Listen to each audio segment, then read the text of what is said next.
Pemirsa tumbuh sejumlah 29,35% year on year YoY. Kantor Wilayah Direktorat Jenderal Pajak Kanwil DJP Bali berhasil mengumpulkan penerimaan pajak sejumlah 6,63 triliun hingga bulan Mei tahun 2024 atau 45,88% dari target yang telah ditetapkan sebesar 14,46 triliun rupiah.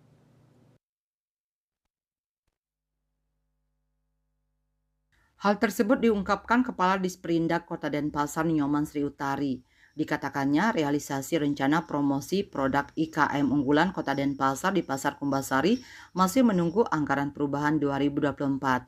Sementara pembahasan detail seperti berapa jumlah IKM yang digandeng serta konsep stand nantinya belum bisa dijelaskan.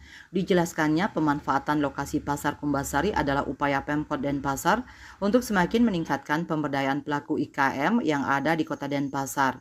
Rencana pemanfaatan lantai 3 Pasar Kumbasari untuk mempromosikan produk IKM unggulan telah dirancang serius. Bahkan untuk mendapatkan gambaran promosi terbaik, Pemkot Denpasar dalam hal ini Disperindak dan Dekranasda sempat mengundang pengusaha oleh-oleh di Bali, Aji Krishna untuk berkunjung ke Pasar Kumbasari. Wakil Ketua Dekranasda Kota Denpasar Nyonya Ayu Kristi Aryawibawa dalam kunjungannya ke Pasar Kumbasari beberapa waktu lalu menyampaikan pemanfaatan lokasi ini adalah sebagai upaya semakin memudahkan promosi produk unggulan IKM yang selama ini berada di bawah binaan Disperindak dan Dekranasda Kota Denpasar.